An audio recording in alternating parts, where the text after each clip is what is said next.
You are watching DHTV from California State University, Dominguez Hills. Now, after you've watched those particular films on the Haudenosaunee and then the Pontiacs, now you can understand the creation of the United States. What is important is, in a previous presentation that I shared with you, was the impact of the horse on native traditions in the Great Plains.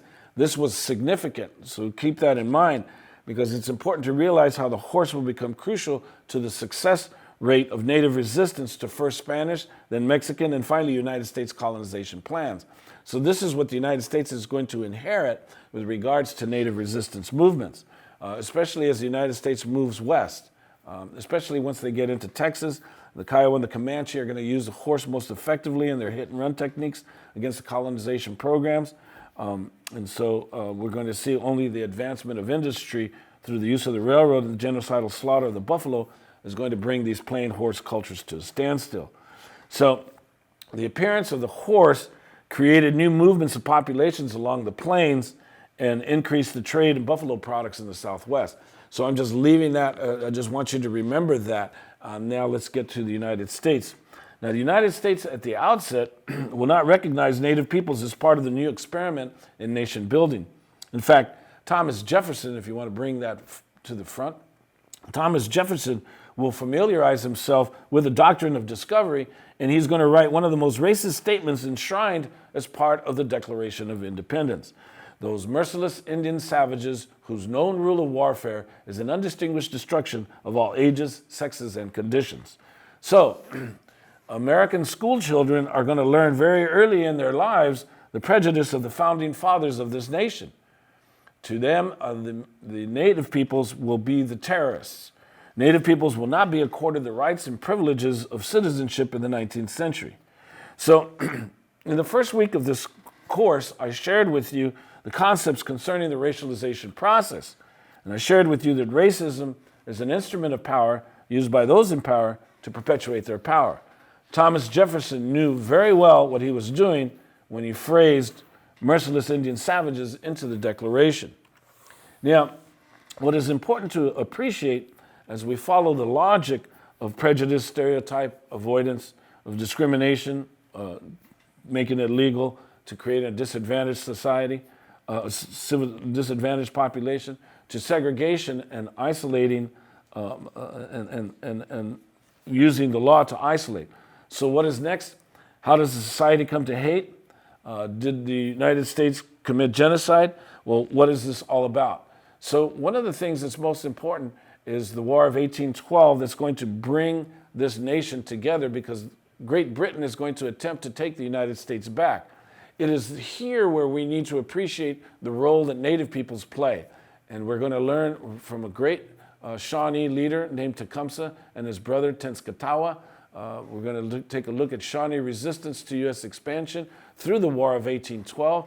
And so I'm going to ask you, I'm going to take a pause right here so that you can go and take a look at a documentary on the War of 1812. The War of 1812 will explain to you the important role that Native peoples played in attempting to hold on to their the last of their lands in the Ohio region, in eventually what will become the heartland of America. So we'll take a pause, go watch the film, and then come back.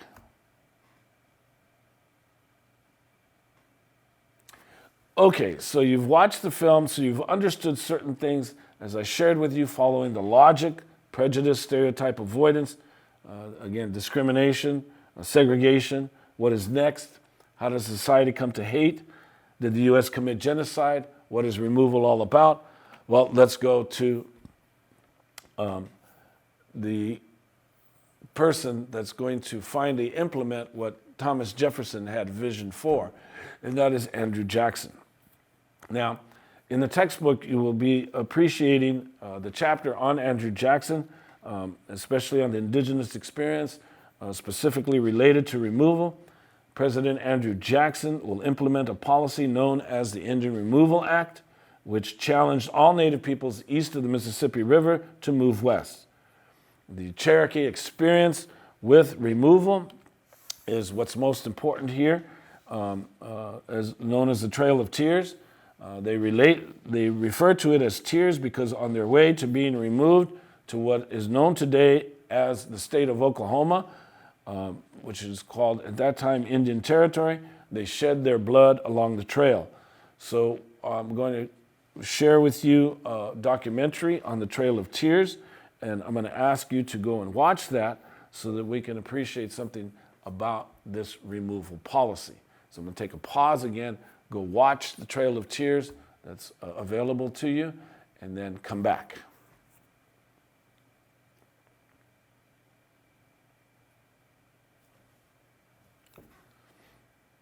Okay, so now that you've seen the Trail of Tears, now let's move over to when the United States takes over Mexico, as the United States is moving west.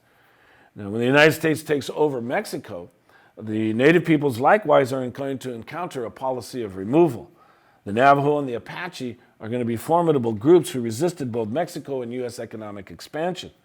So let's appreciate what the Navajo refer to as the long walk in their history with removal. Their experience with genocide is known as Bosque Redondo. Now, the Navajo have a long history of interaction, intermingling, miscegenation, and raiding with Spanish, Mexican, Apache, Comanche, Ute, Pueblo, and eventually Anglo-American people. Their traditional homeland, Dineta, covers an area that encompasses northeastern Arizona and western New Mexico. And right after the U.S. war with Mexico, conflicts escalated between them and Anglo-Americans. And after a series of failed treaties with the U.S. government, resistance groups under the leadership of Manuelito and Barboncito in the 1860s demanded reparations for the loss of sacred lands. Now, the right to a subsistence existence and the return of grazing lands to revive their economic livelihood based on sheep grazing was more important. Now, after some confusion over a dispute about the winner of a horse race, a shot rang out and murder and death ensued. Now, with the Civil War in progress at the time of the conflict, the Union Army had to concern itself with the Confederates instead of the Navajo question. Orders were eventually given to a man named Kit Carson, who's honored today throughout with monuments in Arizona and New Mexico. And Kit Carson was given the orders to effect a Navajo surrender on July 20th, 1863. When the Navajo refused, Carson ordered a scorched earth campaign to starve the Navajo into submission. Now, despite the resistance efforts of Manuelito, thousands of Navajos surrendered. Carson immediately initiated what the Navajo referred to as the Long Walk. And in January of 1864, between 8,000 and 9,000 people were sent to internment camps. And over 200 died along a 300-mile stretch that took 18 days to travel by foot. And the people were to be relocated to Fort Sumner in an area called Bosque Redondo, which means the round of grove trees in what is known as the Pecos River Valley in West Texas and New Mexico, eastern New Mexico. There, the Navajo would meet a traditional enemy, the Mescalero Apache, who were facing the same federal removal policy. Now, despite the government's attempt to create the first native reservation west of Indian Territory, Oklahoma, the Mescalero and the Navajo faced starvation, disease, and death. And by 1868, a treaty was entered into on June 1st and ending the policy of genocide that was implemented by Kit Carson. And the Treaty of Bosque Redondo allowed for the relocation of the Navajo and the Mescalero back to their traditional homelands, and it erased U.S. responsibility for eliminating or implementing such a heinous act. So I'm going to ask you to go to take a look at the story of survival of the Navajo in Bosque Redondo. So I'm going to pause here so that you can go and watch the Long Walk.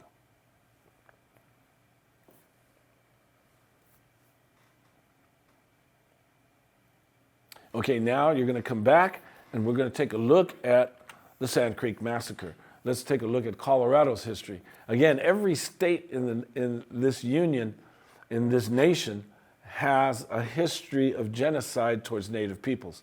Every state has its peculiar taste for slaughter of Native populations.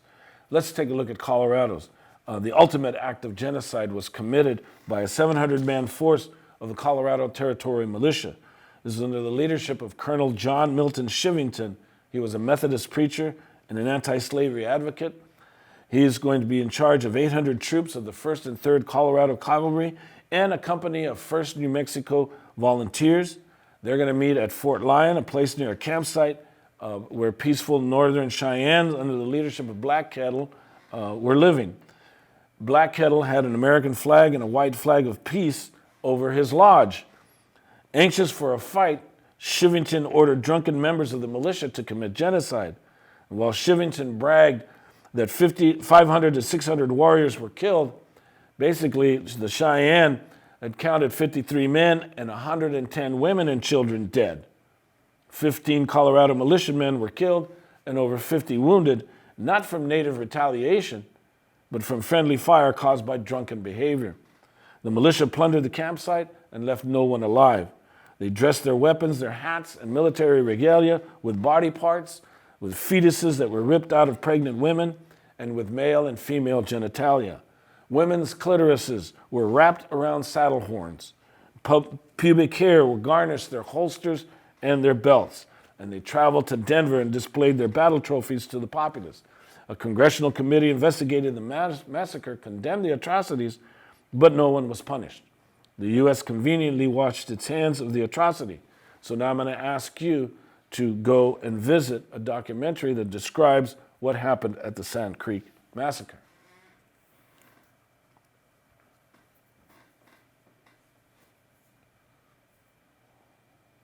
Okay, so let's come back now. After the Civil War, the United States is going to go on a protracted program of annihilation of Native peoples west of the Mississippi. Today, we appreciate the wars that Hollywood gives us as wagon trains made their way west to tame the savage wilderness. You got John Wayne, you have Kevin Costner, and then, of course, given equal opportunity to African Americans, you got Will Smith. They've all popularized the Wild West in the American imagination. Civility versus savagery. The wilderness needs to be tamed by courageous people. The U.S. military, the CIA, and the National Security Council still use the concepts of taming the wild in their description of policy against native enemies, against enemies. Because today we have what are known as the Tomahawk missiles, the Apache helicopters, the Comanche drones, and of course, in the capture of Osama bin Laden, Operation Geronimo. So this ends this particular segment.